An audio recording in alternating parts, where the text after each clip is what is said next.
everyone gets a microphone. Hi. Just let me turn my phone on silent. And we'll do this. Oh yeah, maybe I should. Maybe I don't think I have any alarms. I don't believe in alarms, which is a problem. All right. That's working. Good morning, everybody. Welcome to Morning Startup. We don't bite. I'm Erin. And I'm Nina. I'm here. Hello. Hello. And we can totally work technology because we are startup founders and volunteers. So usually as part of our Morning Startup crew, we also have alongside us Dave Newman from Plan Care and Scott Glue from FastView. As I said, we don't bite. It looks better on the live stream if we haven't got empty chairs. We don't want to feel lonely. We showered, I promise. Come on. Sometimes. No. All right, cool. So who's new to Morning Startup this morning? Welcome. How exciting. Lots of new faces that braved the rain this morning. We do Morning Startup rain, literally, hail or shine, and Morning Startup's been running for over a decade, every fortnight. And we have a mix of different speakers from across the startup ecosystem. So everything from exciting talks from startup founders. We have talks from professional people. Yeah, be anything startup related, anything like, oh man, like I wish I had some help with this. We will probably either going to have a speaker that is talking about that, or we already had a speaker that's talking about it. So that means that you can go, because we have something called archive, and you can go through the videos and see all the speakers we had. So the way the format runs is you have to listen to us yammer on and our lovely sponsors. And then we kick over to whoever the speaker or speakers or panel is for the morning. And then we have about 15 minutes of Q&A. And then we have food and coffee at the end. So we will kick you out at 9 a.m. on the dot. Yes, we will. All right. Oh, this is exciting. So this is time for you to shine. So if you have something you want to share with us, with the community, and with the world, because it is live streaming, please do. So anything from looking for a hire, a job, so a plugin, please do. I think we have one. We have one. Go. Yeah.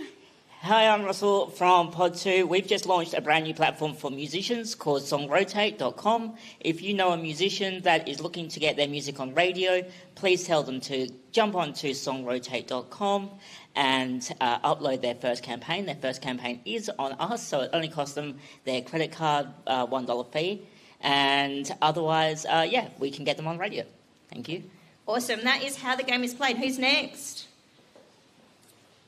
Hi everyone, my name is Ben from InStep. We've built a gamified fitness app, basically where you pay to join 7-day step challenges, and then each day the step targets increase, and if you make it through to the end you get a share of the prize pool. If you don't make your step targets, you're eliminated.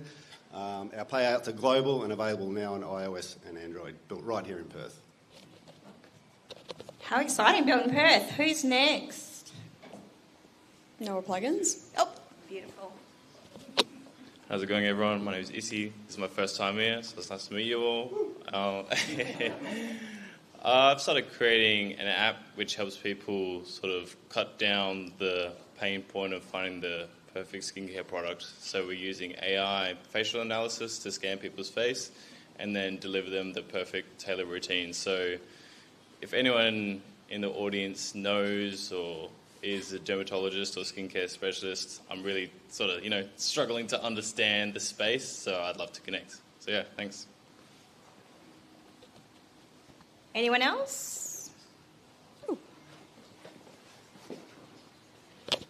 Hi everyone, my name's Ben. I'm from Snacktopia, and I am trying to build a startup that sells protein bars online, direct to customer, cheap, in bulk. I need a manufacturer of protein bars though. No one's taking my emails. So if anyone knows anyone that can do that, that would be great. Wow. All right, last one. Maybe Glenn? I was looking at you. You got your voice back. Use it. I have, yeah, use it. Hi there, I'm Patrick Green from TechOn. If anyone's looking for a techie for their startup, a developer, hit me up. Awesome. One more. We have one more. Hi, my name is Alaha. I'm a business development manager for multiple AI solutions. We specialise in AI agents, workflow automation, and marketing. So if that interests you, come around and say hi. Awesome. Exciting. Oh, Founder Sundowner. Every first Wednesday of every month, we meet up in a place that I can't remember. It's like in Leaderville. Is it in Leaderville? I can't remember. Should I answer this, or should I just turn this into a guessing game and see who can guess? It's in the middle of nowhere. Nowhere, man. Yeah. Oh, is it other side of... Other side of nowhere. Yeah. Whatever that is. This is really fun as well. This is my plugin. AgentCon is coming to Perth. So it's like AI conference all about like AI stuff and development. I'll give a talk at 12:30 about AI and how you can build an app really quickly. And I'll actually get people to text messages and build an app like together in like 10-15 minutes. It's going to be really fun and interesting. But like lots of information about AI at this conference and networking opportunities. Awesome. So hello to everyone in the live stream. So not just people in the regions, but those who weren't as brave as everyone in the room to get out and brave the rain this morning. Is brought to us courtesy of the lovely people at what is currently known until the 30th of June as JITSI, Jobs Tourism. I didn't know there was going to be a test. Clearly. Yeah, so anyway, they have this magical thing called the New Industries Fund. So a lot of the things that happen in the startup space are a result of the New Industries Fund. And the stuff that you can see is all of the cool things that they sponsor. So everything right from, hey, I'm just starting out, right through to I've got something that's quite mature. And they also have a number of different specialty areas as well. So we've got stuff like cyber security, data science, those types of things. Oh, also get onto the deal room. Add your business there because it's really good for your business. And it will actually help you like score better online. So that's good. Make you sound official. And we sound and look fantastic thanks to the lovely people at Perth Video. Who not only do magical events like this every fortnight, but they also do everything from weddings, startup videos, the whole lot. Come see them. They can work some amazing magic. Yes. Emma Marketing, subscribe to the Weird Growth podcast, but also they are really, really cool because what they do is they're a marketing agency that basically is a startup itself or was run by like a startup. So that means that when they work for you and when they help you with your marketing stuff, they will actually like do it with a lot of care and attention that like, as much as a startup needs, which is a lot. They know what it feels as a startup founder. It's your baby. Beecham Group. Have we got a quick one? Thanks, guys. Morning, everyone. Thanks for coming out on a nice, wild and wet winter's day. All right, today's quick tip. In the age of AI, I'm going to humanise things a little bit more. So there was an old TV series a little while ago called Who Wants to Be a Millionaire? Has anyone seen it? All right. One of the options was phone a friend, correct? More and more right now, a lot of people are feeling quite unsettled in the age of AI and what it means to them in terms of their work, their workplace and other bits and pieces. So there's an old adage of basically you should be able to pick up the phone and be able to call a friend. So be it, Patrick, I've got a problem, what's the rates for, me getting a temporary developer out to help me out to fix a problem, or I've got a business coach, or I've got a relative or someone that I pick up the phone and just have a conversation, have a chat. It's extremely valuable both from a career hunting perspective or when you need a hand to sort out a problem with your business. Phone a friend. Awesome. Great advice as always. Keep space. I'll tell you all about it. E-commerce fulfillment ladies. Okay, so if you have an e-commerce business, you know that the most annoying part is the logistics of it. They are a 3PL logistic party, so that means that they will help you with everything from like packaging stuff. And they also have like tiers as well, which is really useful. So like you don't have to be this like super successful e-commerce business in order to use their services, because their services are very needed. Fantastic. Thanks to them, we have food, right?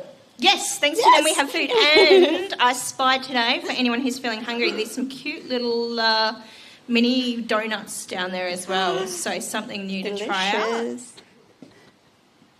All right, Purpose Ventures. Is anyone looking for funding?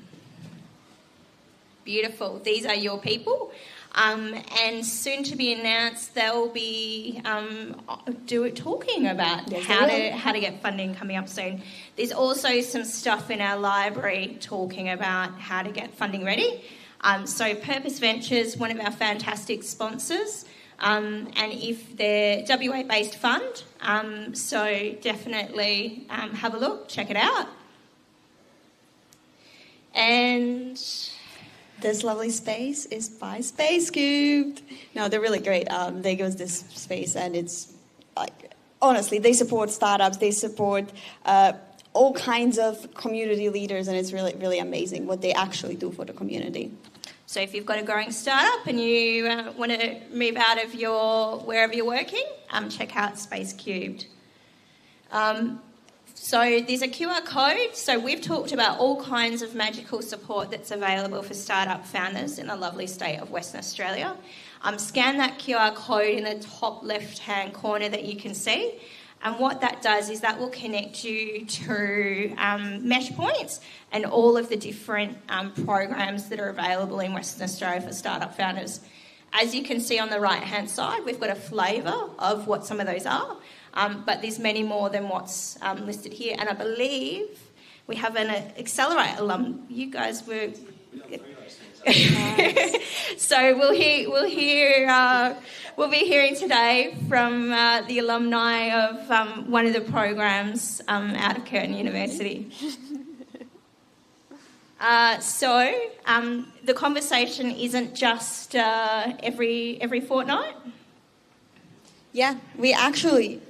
come on, you should join us in Slack, because we are always trying to share as much information as possible on Slack. Also, if you seriously, go there, share your feedback, share your notes.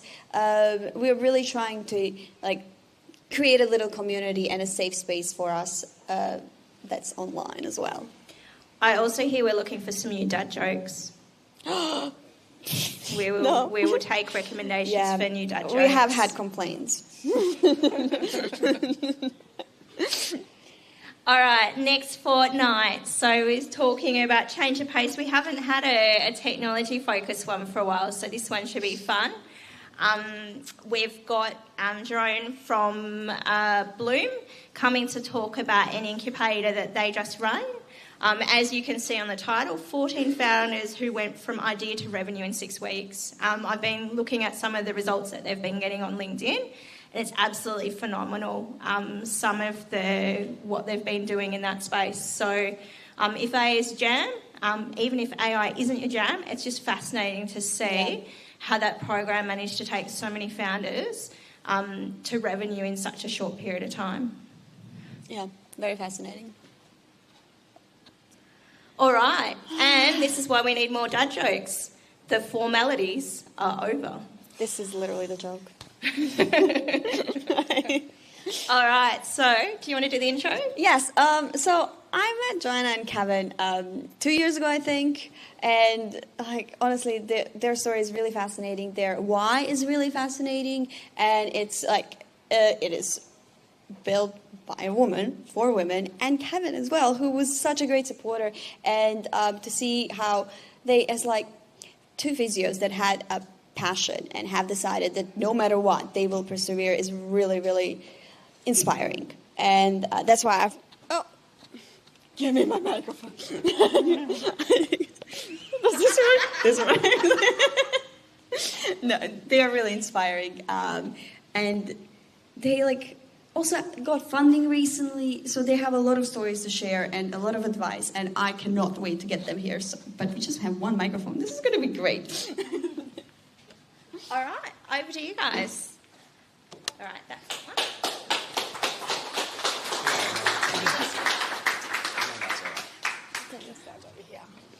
I'll go see what we're going to do with one microphone. We have no battery. Good morning, everyone. I'll speak while Kev...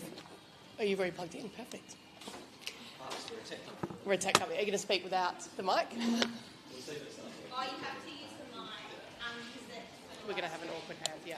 All right, we'll do the little handover.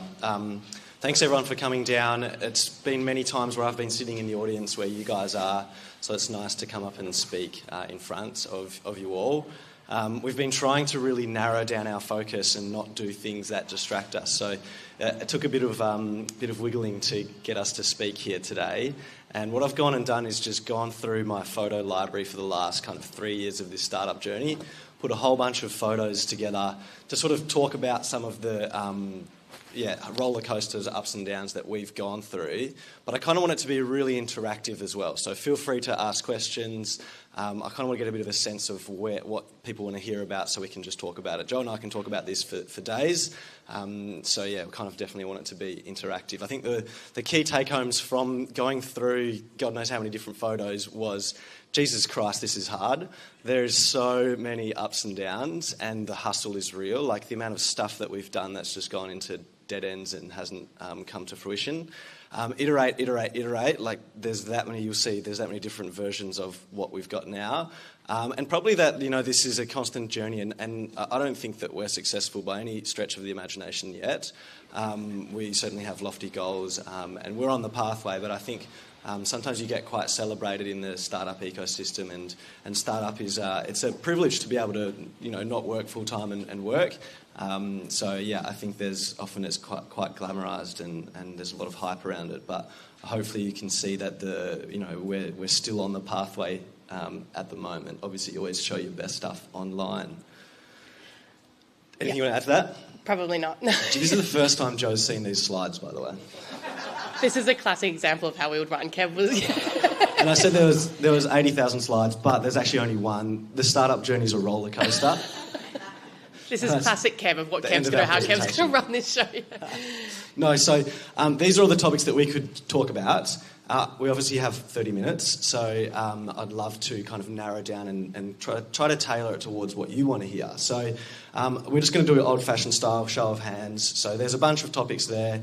Who wants to hear about funding? Who wants to hear about grants? Who wants to hear about investor conversations? A few there. Yeah. Who wants to hear about business models? Okay, lots of business models. Who wants to hear about pricing? Yep, it's a stab in the dark. Who wants to hear about tech development? Everyone. Okay, lots of tech development. Who wants to hear about co-founder roles, responsibilities? A little bit of that. Yep, marketing. Okay, burnout. Hardest parts. Yeah. Best parts. Yeah, okay, at least it's somewhat fair. Everyone normally likes to just hear the worst bits. We're all sadistic. Pitching. Any clinicians in the room that want to hear about the clinicians? We used to sit back there like that. Lived. You'll be up here too one day. We'll switch positions. Lived experience perspective. Yeah, cool. Research. A little bit. Okay, what's next? Okay, cool. So business models, pricing, tech development is probably the biggest ones. Yeah, and I think I want to say that also that was probably our biggest questions when we sat in the room here as well. And so we want it to be interactive because I know that when we've sat here in the room 1,000 times, we haven't asked questions, and we want you. I wish that I could say back to that person being like, just ask the question. It's better that you ask the question in this moment. So ask anything you want during this talk. It's way more engaging as well. So, and we've got a microphone. So I'll happily run around and give a microphone to people that want to ask questions. I think maybe we should start by introducing who we actually are and what we do. So maybe, Jo, you can start us off. So I'm Jo, and I'm a pelvic physio by background. So I did my master's degree in pelvic health after I did my physio degree, and I fell into a clinic it was the same clinic. We both worked at the same clinic, and I specialised in the treatment of pelvic pain and endometriosis. So that was kind of my deep love clinically, and the intricacies of pain with patients. So mainly women from about 15 to 30. Jo and I met at a physio clinic. I'm a musculoskeletal physio. I did a PhD in persistent pain, in low back pain, how movement, posture and psychological factors relate to back pain. So it's nice to see everyone slouching. Don't worry about sitting up, it's a myth. Posture doesn't actually matter that much as what we used to think. And then we kind of both had a love for, I suppose, helping people in persistent pain conditions. And we used to catch up about some of the challenges that we had. So this is a photo in 2021. and a message thread between Joe, as well as Georgia, who's another pelvic health physio, and myself. We used to catch... Do you want to, maybe you can share this? We used to catch up for dinner every month, and we'd talk about all our hopes and dreams as clinicians, as you do when you're, in your mid-20s dreaming about the world, or late 20s dreaming about the world. And Kev had just finished his PhD, and he was doing a bit of work through Perth Biodesign. So that's one of those... the pink child's my child. And we would talk all the time at dinners, and one dinner, Kev and I think became obsessed a bit, really, with talking about endometriosis and how we could optimise that with tech. Kev had a bit of a love for tech, and Kev was like, "Oh, why don't you just do this weekend course through Perth Biodesign? See if you like it. You've just got to have a baby, so maybe don't do anything stupid." And then I said to Kev, I was like, "Actually, I'm going to do the 6-month course. I think that's going to really give me an idea about whether I like tech." And whether it's something we can do with endometriosis. And then Kev said, I'll help you. I'll do a little bit of help on the side of that course. And then suddenly we're both enrolled for that course. And we then did 6 months every Wednesday where we'd go and become obsessed, really, with endometriosis and the whole customer journey. And I think what... I know you'll probably flick to Biodesign in a minute, but what I want to say about Biodesign in Perth is that we did 3 accelerators, and we used to be, I can laugh about that now, that we did a lot of accelerators, and we used to be kind of thought of, is that too many? But I do think we hit every accelerator at the right point and spent a lot of time. It allowed us to go slow. So you think about everything they cover in an accelerator. We spent 6 months in Biodesign hyper-focused on the problem. Just really all we did was customer interviews. I think we spent 6 months just interviewing as many people as we could that were related to endometriosis so that we could truly understand it. So I think as clinicians we had a unique understanding of the problem anyway because we see those people all the time, but then we spent a lot of time on that problem versus... Sometimes in accelerators you get those small snippets and then you lose sight of the why you're doing something, or you lose sight of the end person. And I think that was probably one of my take-home messages, is never lose sight of the person you're solving the problem for. Yep. Fall in love with the problem, not the solution. Yep. I think that's one of the key take-homes from Biodesign. Because our solution is not the same. It's very different. And I think, Joe mentioned we're 2 clinicians. We still work clinically. I still work clinically 1 day a week. Thursday is my clinical day, big day. Joe works clinically as well every second Saturday. We're still involved in research. I supervise PhD students. We're involved in teaching, all that sort of stuff. So we've got a few still stuff to pay the bills and keep the lights on and things like that, and keep us relevant, I think, with the end user as well. But yeah, fall in love with the problem. And then I think building relationships as well. There's Ollie Bazzani and Richard McIver will feature throughout this presentation as well. This is the first version of our product, so people asked about tech. I think the take home from tech is get something out there as quick as you can and get feedback on it. It doesn't have to look good. It doesn't have to be pretty. This looks disgusting. It doesn't look too bad, I guess. This, we were so proud of this. So we were so proud of this when it first went out, which I deeply laugh about now because it was a web view firstly, so it wasn't an app. It was a website that people logged onto. This was filmed in my living room. Kev's wearing my husband's pants because he didn't bring any work pants. So this was it. It's not pretty. Our branding is all pink and red, which was just a bit weird at the time. But it's, I think, touching on tech development is that it was so lo-fi. It just was like, can we get someone to look at this? Don't even worry about paying for it yet. Can you just look at it and use it so that then we can get some feedback? Because otherwise we're just kind of stabbing in the dark whether someone even wants this. So I think probably lots of you know Nate from Mesh Points. He set us up with Skill Social and said just have a play around. That's what they were using at Biodesign. And that was kind of our first product, really. Yeah, and I think one of the lessons there is how short can you get the feedback iteration loop? Yeah. So can you get something out, get feedback and iterate on that and then demonstrate that back to the person, and then you not only win that person over and prove that you're solving their problem, but you kind of get closer and closer to what the end product is. And our end product, I feel like we're 10 or 20% of it, not even that, of the way there now to where we actually want to be. So I think we're still kind of on that evolving journey, and had we have built what we wanted to build there and spent, back then 200,000, 300,000 on an app, that would have been probably a waste of money because we don't know what the customer wanted. And I think keeping it as cheap as possible and then moving on, it's much easier now as well. The talk next week from Yule and from Bloom, probably speaks to that, and I think AI has been a game changer in that space. And I think touching, I suppose, on the tech as well, evolve a bit about tech development, but I think it was important that Kev and I could build on it. So I think, initially both of us said we have to find, I was almost obsessive with finding a co-founder that was in tech. We were so down about being clinician co-founders. I used to whinge endlessly being like, I wish that I wasn't a physio. I wish I was in tech because this is so frustrating. But actually, we're now 3 years in or 4 years in or however a long time in, and I would say I love being the physio founder because I get the problem. They're harder to find. The people that actually get the problem are harder to find. I mean, saying that, tech is still pretty hard to find. But but I would say that we can still build on our current platform, and so it's not a fancy tech kind of situation yet, and that's okay with us for the moment because I can see. So, for instance, yesterday I had a conversation with a user on our platform, and I changed it in real time while I'm talking to her. She refreshes her app, and it's the changes done. So, I think that ability that we can build on it has been quite pivotal to our journey. So, every single platform we've used, we could build on and iterate on.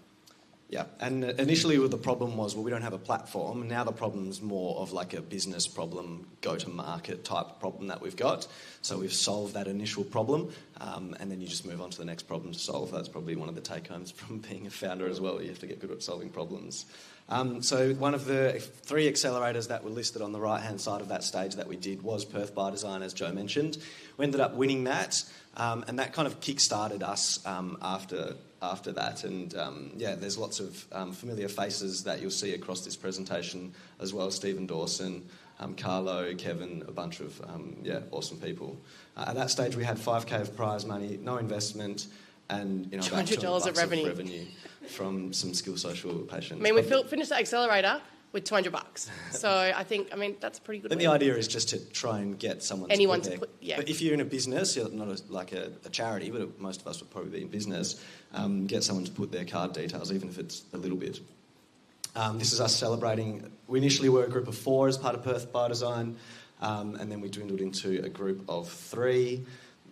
This is Joe presenting at Night at the Museum, I believe. So lots and lots of pitching. Then we actually formed a company on the 9th of September 2022.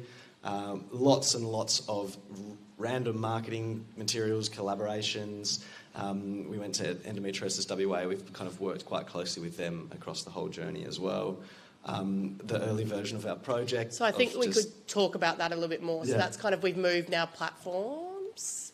So I think we've moved platforms now. So our current platform is Cognos, which is a no-code, low-code platform. So it's no-code, low-code. It's a low-code platform. It's a bit like Lego.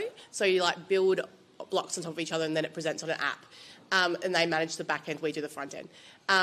We've moved platform by this point. So our journey... We also had one in between called Passion.io. Yes, out of the States. And similar thing, that was just a kind of drag and drop, kind of like website builder, but they ended up publishing an app. How much was that a month? I think $70 a month. $70 a month we paid for our tech, and it crashed all the time. So that was the biggest complaint. It crashed all the time. People would say their app wouldn't work, but people still seem to be paying. So we kept rolling with Passion. The data wasn't secure, which we'll say shortly. I've said that on live stream now. But anyway, yep. What was the price point per month? $70. So we had no money. So sorry, people paying you? Oh, people paying us. They were paying us $10 a month. Yep. So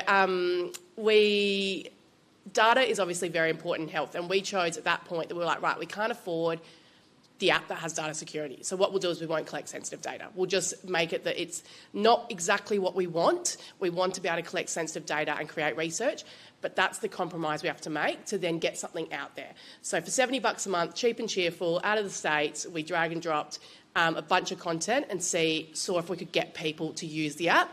We had an early call, so we're currently with Cognos, which is a team over in Sydney. Similar but more advanced. They digitised data security, essentially. So that was our next call. And I vividly remember saying to Kev, hey, I found this company that I think is really cool. They keep coming up on my LinkedIn. And I just want to note that physios don't normally have LinkedIn, so LinkedIn was a big learning curve. So physios don't need LinkedIn because it's word-of-mouth referral. So,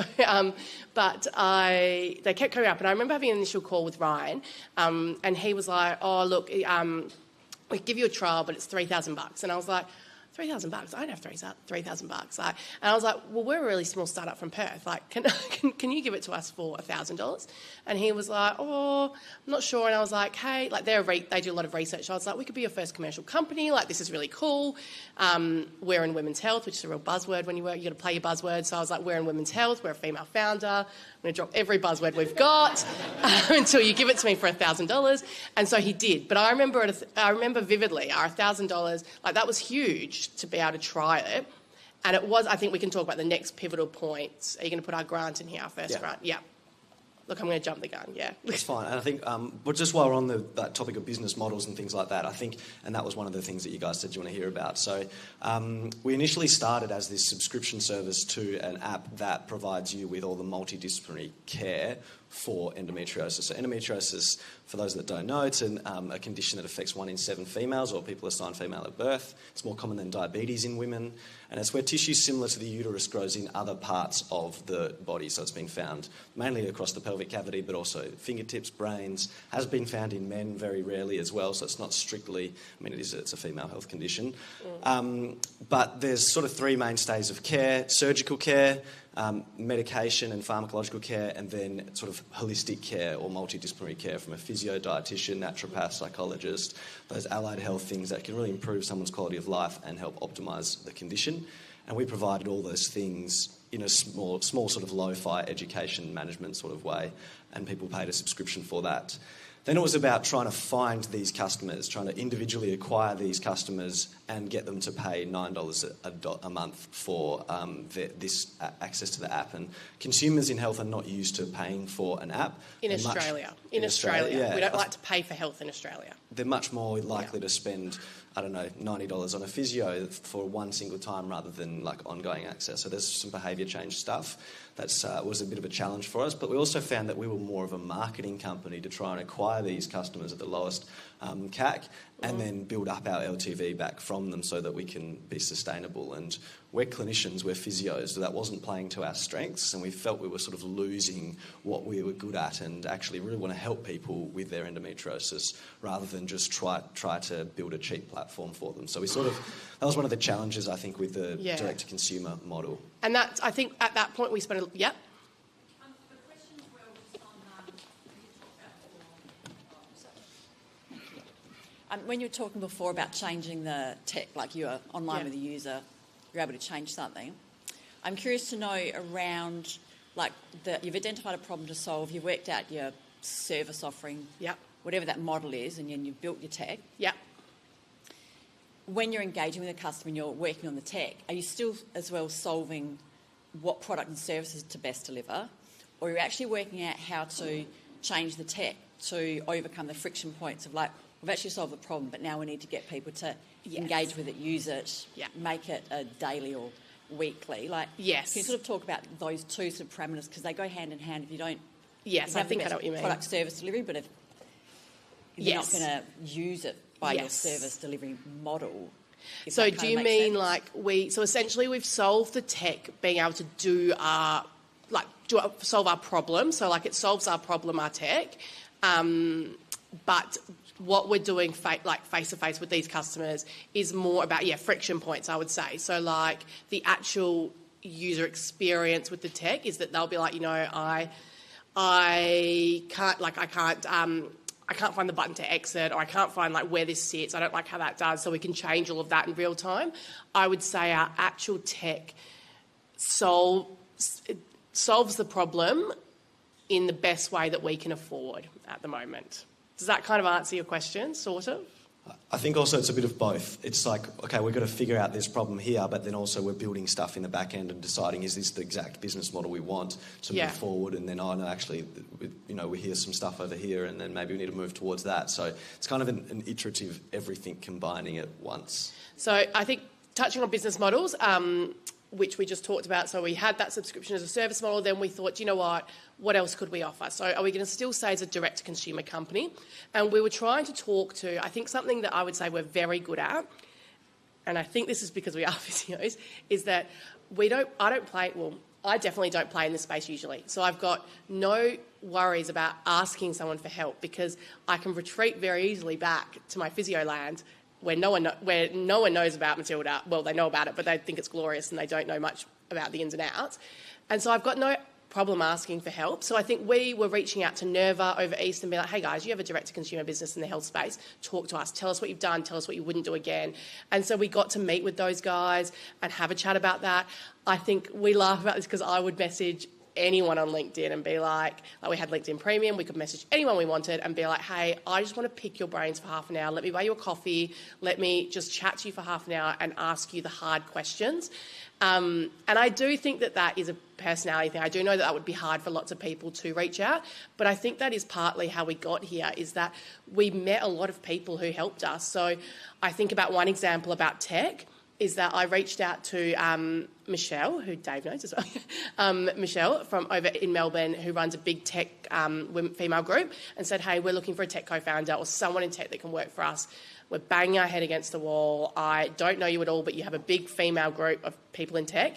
Can I talk to you? Or can I advertise in your group? Can you help me understand what I need? Because I don't obviously work in tech and hiring tech is hard. So she was in Perth the next week. We had a coffee at the West End.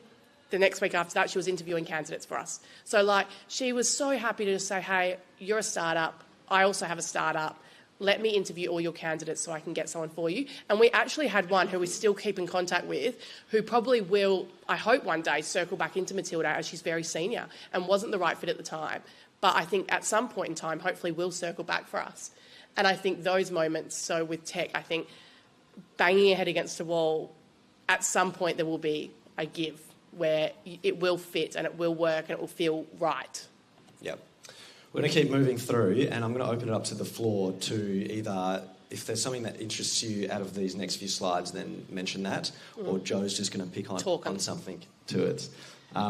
So this was, early engagement. So this is our first little foray into what the business actually is now.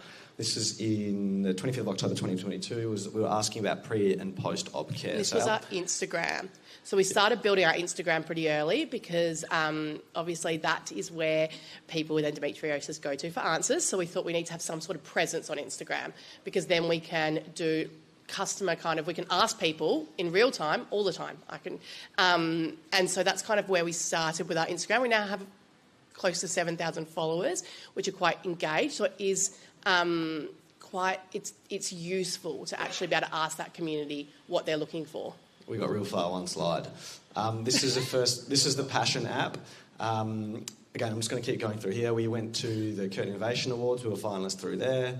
I think I put this slide in because we just took any opportunity to try and talk about us. We're lucky that we had a few connections, and I was asked to jump on radio.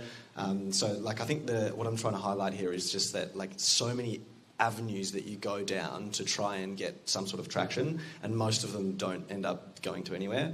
Then Joe pitched at 37 weeks pregnant at the Westec Fest Startup Fest in Freo. Ended up winning the golden ticket there, so we got 5k prize money there and a trip to London Tech Week. I think you need to pause that because I think what you need to highlight, I think we also highlight, is that for us in Matilda in that first year, we had a cascade of lucky events. So I think we're very... I think we wouldn't be standing here today if that didn't happen. So I think things like winning Perth by Design, to them winning the golden ticket, and then that got us a ticket to boot camp at +8. That cascade of events really was pure luck in some ways. I shouldn't say it's pure luck. Maybe I'll say it was my pitch. But I do think it is a cascade of events that really set us up in that first year.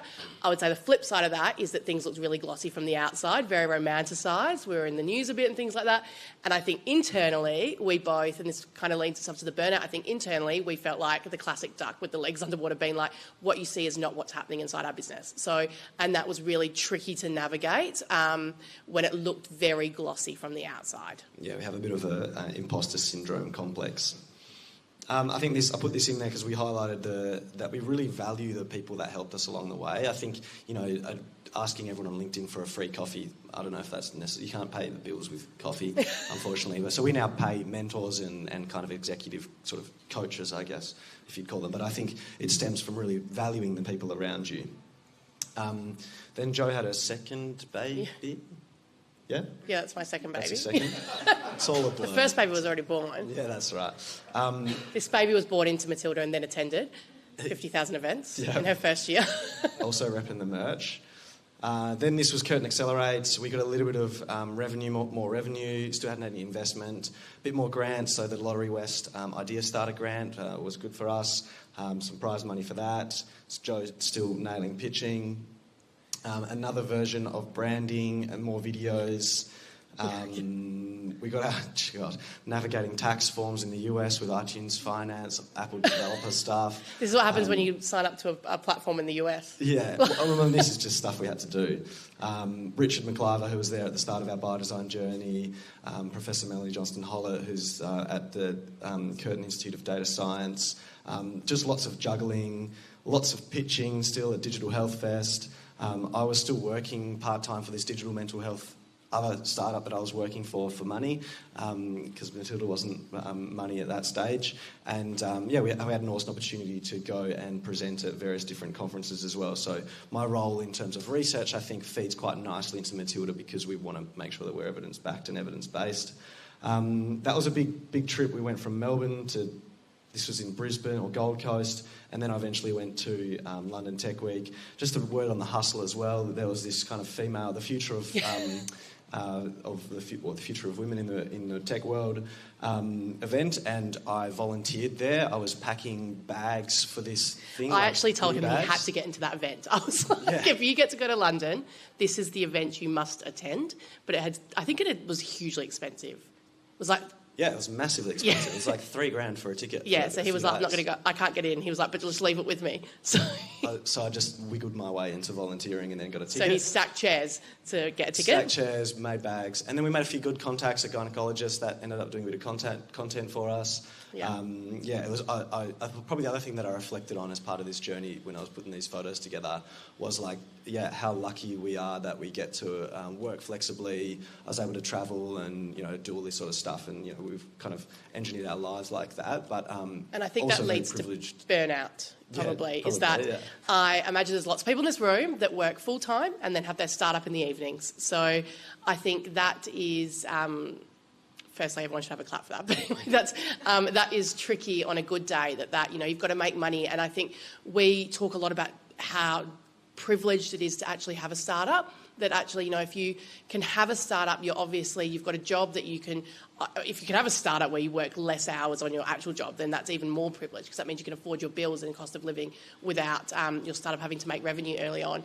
And I would say we are deeply privileged as physios, and I'm learning now to be really grateful for that, is that we can work in all sorts of odd hours, that I can work on weekends and Kev can work at nights and things like that as a physio treating patients, versus having that traditional 9-to-5 job. And that allows us, and we're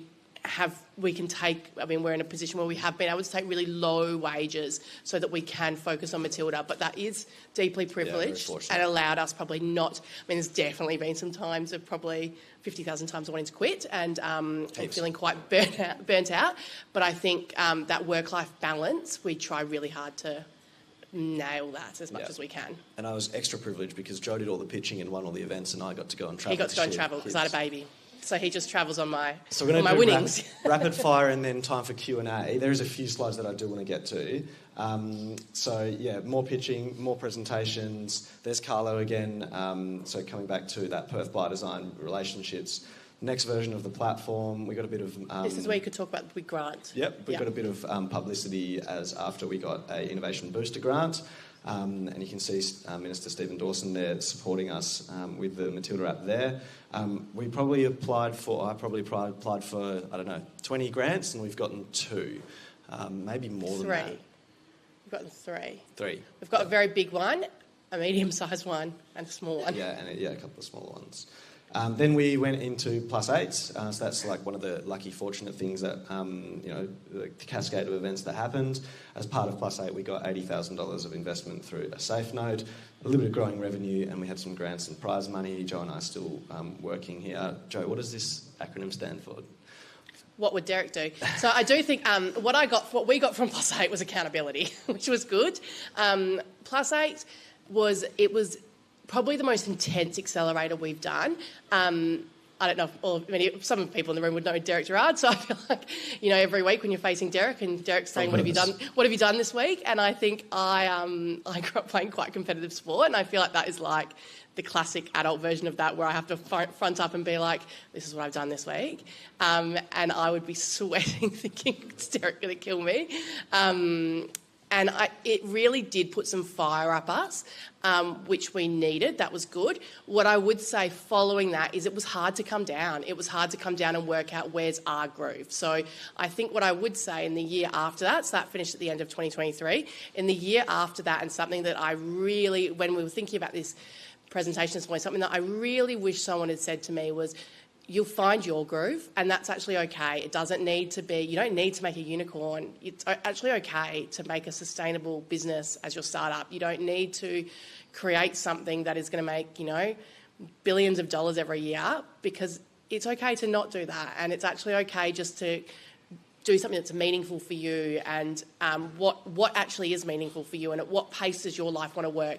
Do you like your life? Do you like seeing your family and socialising and things like that? Because that is part of that narrative. And I think that year after, we really tried to focus on that, on what was meaningful to us. It's a special type of business that is VC backable, but it is only a slice of the businesses that exist. Australia is a pretty lucky country when it comes to small business. There's lots of people in business, and there's a small portion that are actually suitable for VC funding.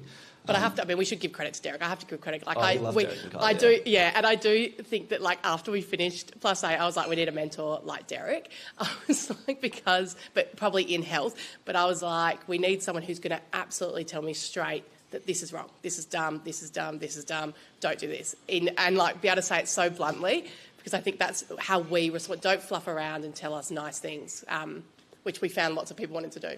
Yeah. More branding changes, celebrating a year of being around some more. I was attending all these events, delving into AI for better health.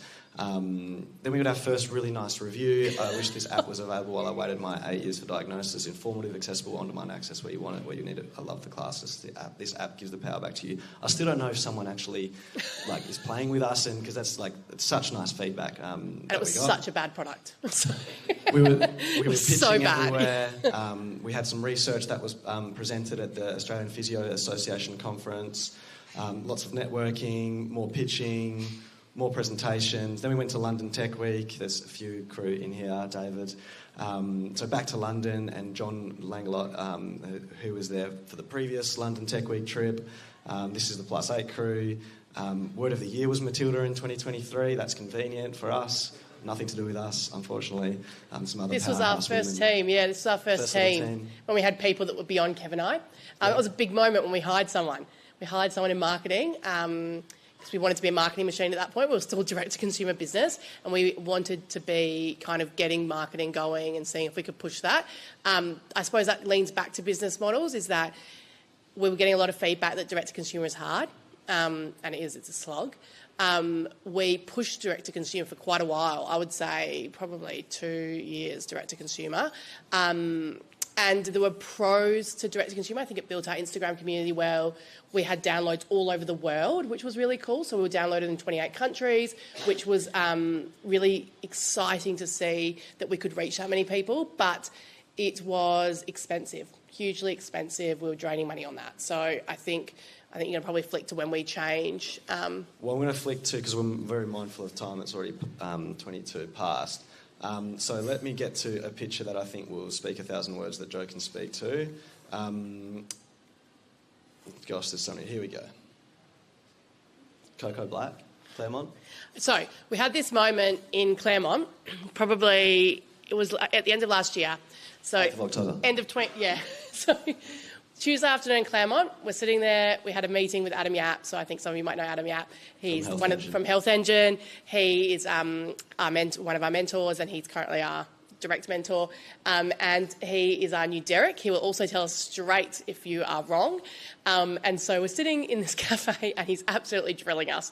And I'm kind of rising. I think I quite thrive in that environment, so I'm kind of rising to the drill. But I'm watching Kev absolutely, bad day for Kev. Melting, absolutely melting. I think he's going to cry at the table. I was like, he's going to cry in front of Adam, which is not a bad thing. But I was like, this is bad, he's not coping. So, and then it was a really challenging time. And it was quite hot. It was quite hot. Everyone was getting quite flustered. And then Adam was like, you're not aligned. You two are not aligned at all, which was quite hard for us because I think we have been, I call him my business bestie, we've been best friends for a long time. And I think to not be, I was like, of course we're aligned. We both love the same problem. Of course we're aligned. Like, that's something we've never heard before.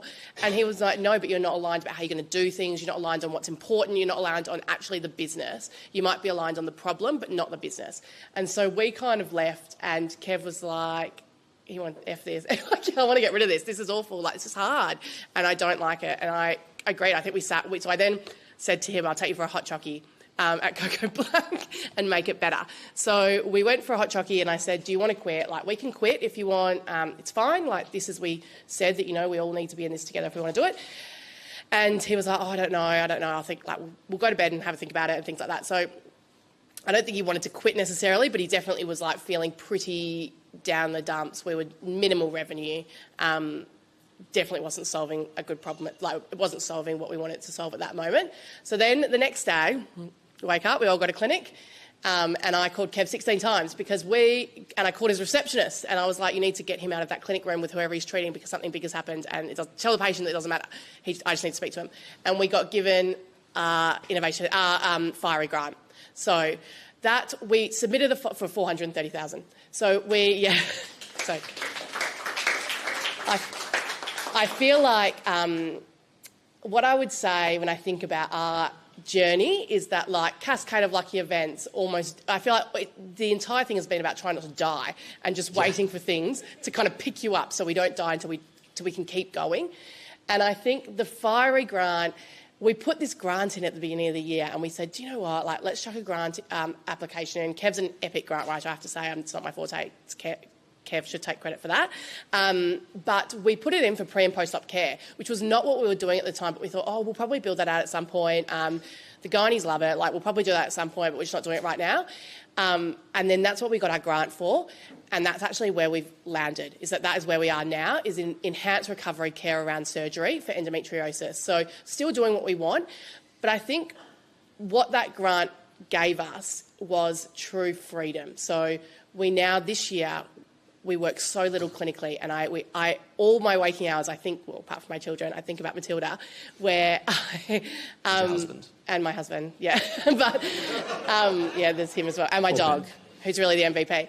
But I think that grant really gave us freedom to kind of say we actually have some breathing space now to actually focus on what works, what doesn't work, and time, whereas I think, like, in the past that we didn't have any time to actually dedicate. We were kind of truly trying just to survive, just to keep going, just so that we could at some point, hopefully, kind of get to have a bit of space. It feels like we're just starting to pick things up again, and I think even, like, for conversations with investors, people weren't that keen to hear about funding, but investor conversations, like, we spoke to probably over 100 investors, people, so many no's. You have to get used to that. But one of the things that they were interested in was this pre and post-op surgery program. It's a bit of a different business model. It's a much more niche problem to solve.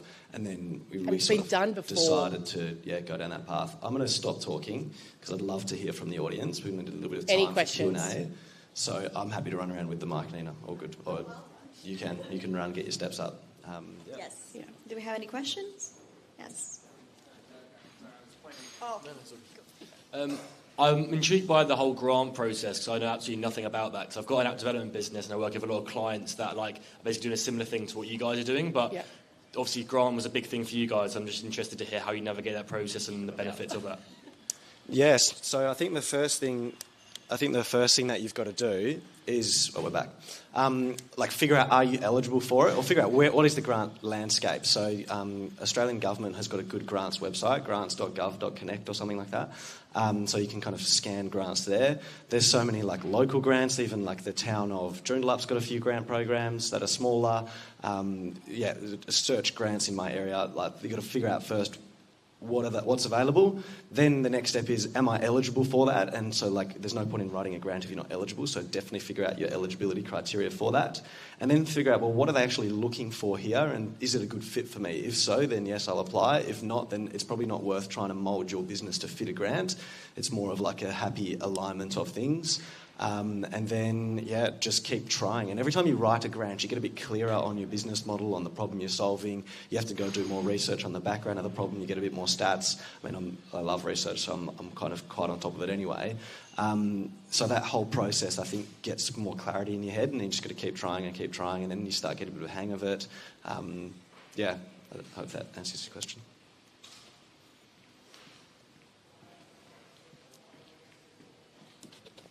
So first, congratulations on where you've come from and what you've achieved. I'm also in the Plus 8 Accelerator program for this year. We've got pitching on Thursday. Any advice? Speak to Joe. Congratulations. Yeah, congratulations. I, over this journey, have found pitching to be my real sweet spot. And I don't know if that is because I don't find public speaking that stressful. So I think, but early on, Ollie Bazzani at our first thing was like, at By Design, was like, they need to feel the problem. Like, it's a story. You're telling a story. There's so many pictures that get up there and they say, I got from A to B to C. This is what my revenue did. This is where I'm going next time. This is what I'm going to do with the money when this is my ask. Like the standard slide deck. Whereas I think we've evolved probably over the years to kind of be a bit more like, let me tell you a story about Jill. Jill is, a 23-year-old with endometriosis, and this is what her life looks like. And this is what, if she had Matilda, this is what her life would then look like. So I think everyone in the audience then kind of feels it and is like, I actually get that. Otherwise, we can stand up there and be like, this is what endometriosis is. But if someone doesn't know anyone with endometriosis, that means nothing to them.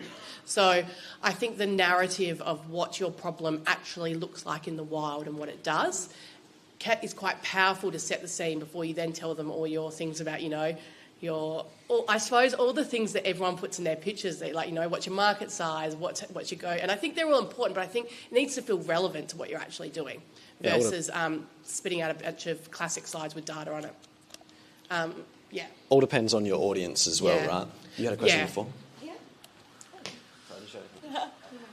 What does your app do now? What does it do now? So, great question. So, at the moment, because it might change tomorrow, who knows?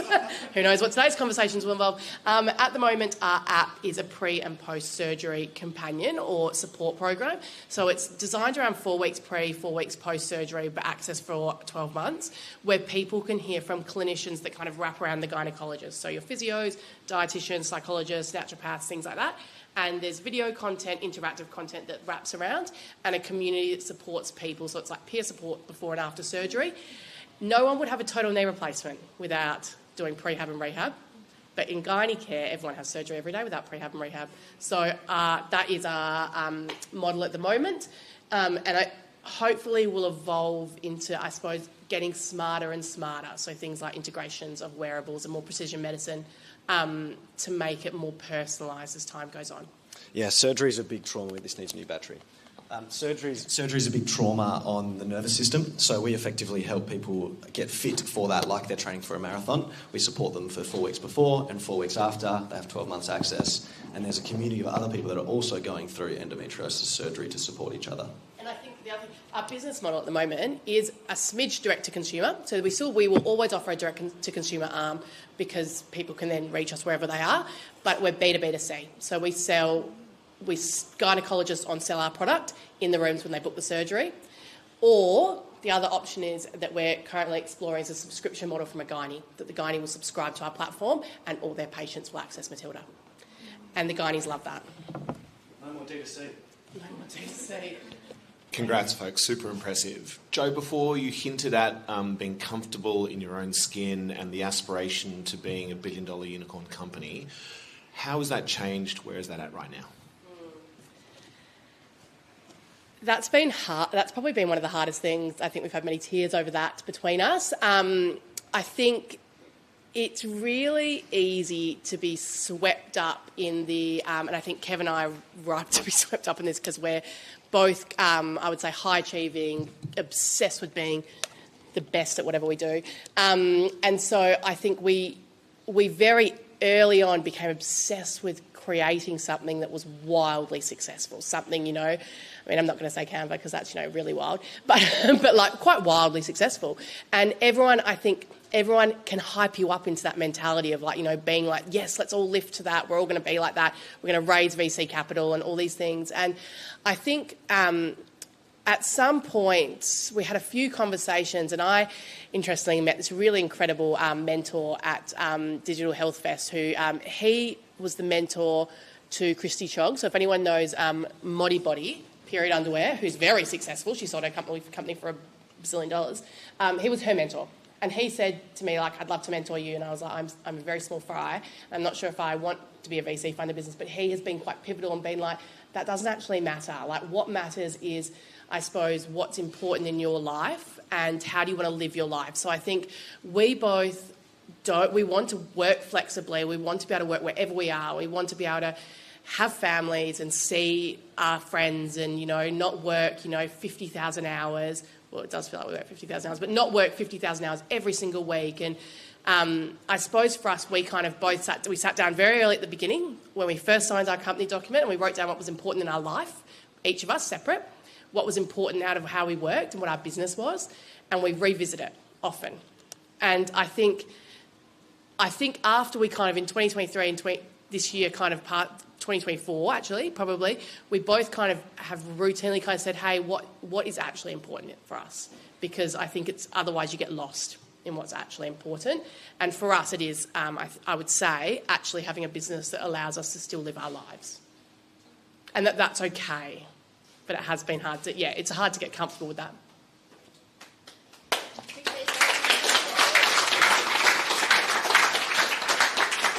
What a beautiful place to finish, hey? That's pretty rousing reflection on the journey of being startup founders. So thanks, guys, very much for the presentation this morning. You're going to stay around and answer any more questions. So for those who are not familiar with the space, important things are toilets are down in that direction there.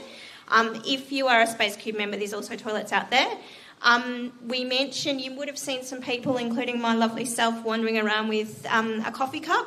You can get free coffee from Joey Zaza's in the foyer, courtesy of, after all the things we've just said about VC, Purpose from Derek. So have a coffee on Derek and have your coffee on Derek and the rest of the Purpose Ventures team. So how it works is pop down to the cafe at Zoe Zaza's, tell them in for morning startup and it's free.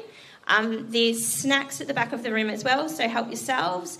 And we'll be quietly putting the room back together. So feel free to hang out, have a chat to your fellow startup founders. And thanks very much for coming out and braving the rain.